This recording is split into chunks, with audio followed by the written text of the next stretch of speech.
Eurovision Asya'nın ilk şarkısı belli oldu. Rhythm of Bhutan'ı kazanan Nyendra, The Angel şarkısıyla Bhutan'ı Eurovision Asya'da temsil edecek. Eurovision Asya konseptinde yapılan ilk ulusal finaldi ve bazı sıkıntılar yaşandı. Benim de favorim olan ve birçoğunun favorisi olan Karma'nın performansı sırasında teknik bazı sıkıntılar yaşandı. Şarkının ilk 10-20 saniyesinde bazı kopukluklar oldu ve hiçbir şey duyamadık. Ayrıca bir priz reklamı vardı ki yani görmeniz lazım. Oylamalar %40 jüri, %40 Bhutan'daki izleyiciler ve %20 de dünyanın geri kalanı oylamasından gelen oylamalarla oldu. Sonuçların açıklanması esnasında ekstra bir grafik görmedik. Ama program boyunca İngilizce çevirmen olması benim hoşuma gitti açıkçası. Eurovision Asya'nın ilk şarkısı The Angel'a bir göz atalım isterseniz. Geliyor.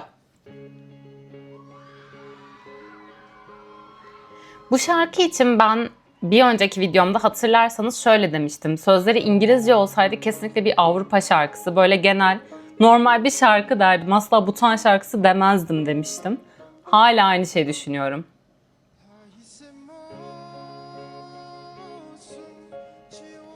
Zaten vokaldeki melodisi çok tatlı bence.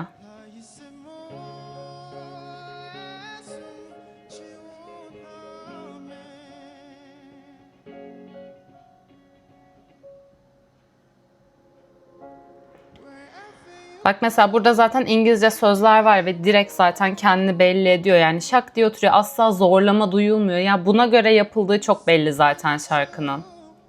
Seçilmesinde bence bu İngilizce sözlerin de katkısı oldu. Ben öyle düşünüyorum.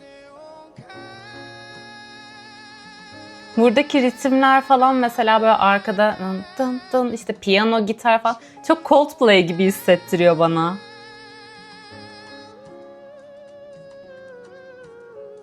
Bayağı da iyi söylemiş bu arada.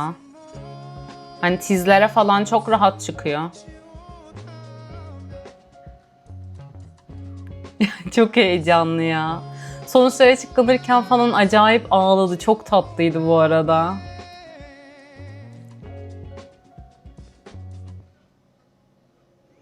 Bu arada şöyle de bir şey var. Tüm katılımcılarda böyle geleneksel kıyafetler falan vardı ve bir şey fark ettim. Hepsinin ayakkabısı da aynıydı. Muhtemelen geleneksel bir ayakkabı bu.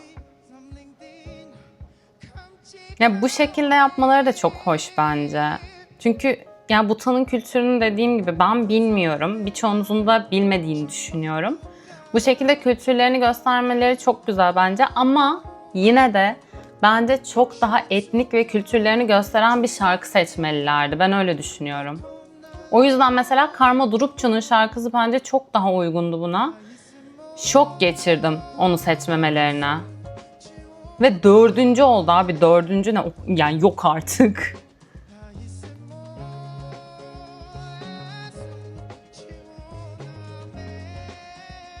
Herhangi bir sahne şovu yok bu arada. Ulusal final olduğundan kaynaklı olabilir. Ama hani gerçek ana yarışmada bence bir şeyler yaparlar.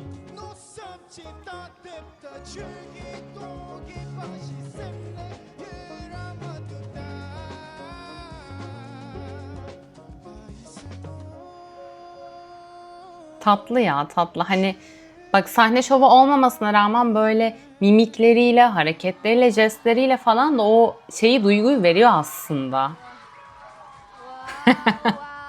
Ya çok tatlı biri gerçekten. Ya hepsi zaten çok tatlıydı bu arada. Sonuçlar açıklanırken falan çok heyecanlılardı. Böyle ağlayacak gibilerdi. Hepsi titriyordu falan. Yani o heyecanı görmek çok güzeldi. Yarışma genel olarak ilk defa ulusal final düzenleyen bir ülkeye göre fena değildi. Alışkın olmadığımız şöyle bir şey oldu. Şarkılar bittikten sonra direkt olarak jüri şöyle güzeldi, böyle iyiydi falan diye şarkıları yorumladılar. Genelde böyle bir şey görmüyoruz. Bu şekilde yorumlamaları da enteresan oldu. Interval aktler yani ara şovlar birazcık fazlaydı ama muhtemelen o da hani kültürlerini göstermek için ve biraz daha yarışmaya ilgi çekebilmek için yapıldı diye düşünüyorum. Ama final olarak herkes çok heyecanlıydı ve çok istekliydi ve bu gerçekten beni de çok mutlu etti. Düşünsenize yani tarihlerinde hiç bu tarz bir yarışmaya katılmamış bir ülke böyle bir yarışmaya katılıyor. Büyük olay bence. Özellikle Bhutanlı Eurovision fanlarının hislerini düşünemiyorum bile. Ben şarkıdan genel olarak memnunum. Zaten yani bütün şarkıları beğenmiştim. Bence 5'i de gayet güzeldi. Karma benim favorim de. Orası ayrı bir mesele. Ama hangisi kazansa yine tamam iyi güzel oldu diyecektim. Bu şarkıda kesinlikle tam bir batıya dönük. İngilizce sözleriyle, genel yapısıyla kesinlikle kulağımıza çok kolay hitap eden ve hemen böyle aklımızda kalabilecek bir melodiye sahip bir şarkı. Etnik öge çok az, hatta hiç yok bence ve benim için bu biraz eksi ama sonuç olarak güzel mi? Güzel. 4 gün sonra yani 15 Ağustos'ta Malezya'nın sanatçı seçimi belli olacak. Şarkılarını ne zaman belirleyecekleriyle ilgili bir bilgimiz yok ama o da çok uzak değildir bence. Eurovision Asya ile ilgili daha geniş bilgilere bir önceki videomdan yani Eurovision Asya ilk gelişmeler videomdan ulaşabilirsiniz. Ayrıca her hafta YouTube'da canlı yayınlar yapıyoruz. Oraya gelip selam verirseniz de çok mutlu olurum. Kanalıma abone olmayı, videoyu beğenmeyi ve hype etmeyi unutmayın lütfen. Ayrıca sosyal medya hesaplarımdan da beni takip edebilirsiniz. Sonraki videolarda görüşmek üzere. Hepinizi öpüyorum. Hoşça kalın.